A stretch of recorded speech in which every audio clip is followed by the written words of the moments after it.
تو یہ تین چیزیں جہاں پائی جائیں گی وہ شخص برا ہوگا، نسب نامے کے لحاظ سے کوئی برا نہیں ہوتا ہے۔ یہ اللہ کے رسول صلی اللہ علیہ وسلم نے کیا بات ہے، مسند احمد کی صحیح حدیث ہے، یہ یاد رکھیں اس کو۔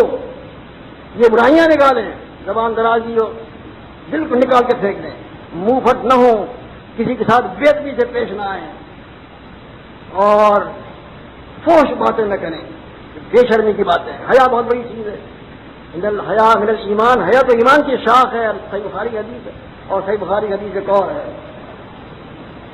اذا لم تستحی فصنع ما شئت، جب تم شرم نہ کرو تو پھر جو چاہے کر لو۔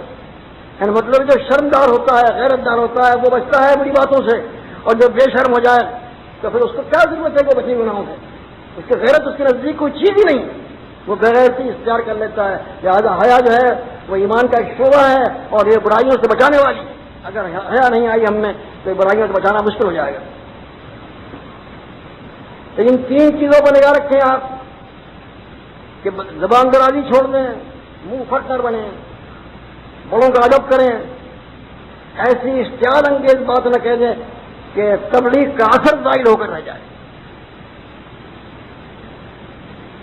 اور فحش کلمات زبان سے نکالیں، گالی گلوچ، منافق، یہ تو منافق کی نشانی ہے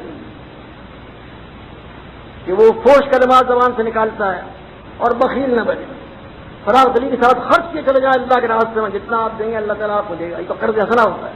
اقول قولی ھذا استغفر اللہ۔ الحمدللہ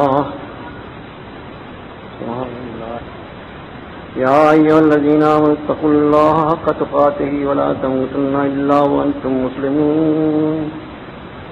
یا ایھا الناس اتقوا ربکم الذی خلقکم من نفس واحدۃ وخلق منها زوجها وبث منهما رجالا کثیرا ونساء واتقوا اللہ الذی تساءلون به والارحام ان اللہ کان علیکم رقیبا۔ یا ایھا الذین آمنوا اتقوا اللہ وقولوا قولا سدیدا یصلح لکم اعمالکم ویغفر لکم ذنوبکم ومن یطع اللہ ورسولہ فقد فاز فوزا عظیما۔ اللہ تعالیٰ کا ارشاد گرامی ہے کہ ایمان والوں، اللہ سے ڈرو اور زبان سے ایسی بات نکالو جو صحیح ہو، سچی ہو، مستحکم ہو، فساد کے رخنے بند کر دینے والی، تمام فساد کا سد باب کرنی ہو۔ قولوا قولا سدیدا، ایسی بات کرو جس سے تمام فتنوں کے رخنے بند ہو جائیں، فتنہ اٹھنا نہ پائے۔ یا ایھا الذین آمنوا اتقوا اللہ وقولوا قولا سدیدا یصلح لکم اعمالکم، جب تم اللہ سے ڈرو گے اور صحیح بات کرو گے، انصاف کے مطابق، کسی کی طرفداری نہیں کرو گے، کسی کی بیجا حمایت نہیں کرو گے، تو پھر اللہ تعالیٰ کیا کرے گا؟ تمہارے اعمال کی اصلاح کر دے۔ اور ڈر تو اللہ تعالیٰ کا ایسا ہے کہ گناہوں سے بچاتا ہے، اگر ڈر نکل جائے انسان کے دل سے تو پھر گناہوں سے بچنا مشکل ہے۔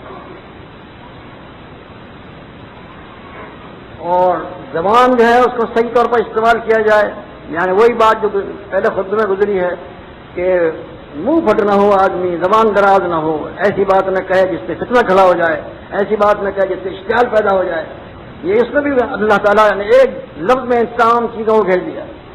یا ایھا الذین آمنوا اتقوا اللہ وقولوا قولا سدیدا یصلح لکم اعمالکم، اللہ تعالیٰ تمہارے اعمال کی اصلاح فرمائے گا، تمہاری زبان ٹھیک ہو جائے، زبان کو اپنی ٹھیک کر لو، اللہ تعالیٰ تمہاری اصلاح فرما دے گا۔ ویغفر لکم ذنوبکم، اور تمہارے گناہوں کو معاف کر دے گا۔ ومن یطع اللہ ورسولہ فقد فاز فوزا عظیما، اور جو شخص اللہ اور رسول کے اطاعت کرتا ہے کامیابی اسی کو حاصل ہوتی ہے۔ اگر ہمیں واقعی کامیابی کی ضرورت ہے، اور کیوں نہ ہو ضرورت، جو کچھ بھی ہم کرتے ہیں دنیا میں اس وقت نیک اعمال میں سے، وہ اسی ضرورت کو پورا کرنے کے لیے ہے۔ ہم چاہتے یہ ہیں کہ میدان محشر میں ہم سرخرو ہوں اور ہمیں بخش دیا جائے، اور میدان محشر کی جو ہولناکیاں ہیں ان سے ہمیں امن مل جائے، یہی ہمارا نصب العین ہوتا ہے، یہی ہمارا مطمع نظر ہوتا ہے، اسی پر ہماری زندگی کا انحصار۔ اگر ہمیں واقعی ہماری نیکی ہمارے دل کے اندر گھر کر گئی ہے تو یہی اصل چیز ہے جس کا ہم ہمیشہ ارادہ کرتے ہیں۔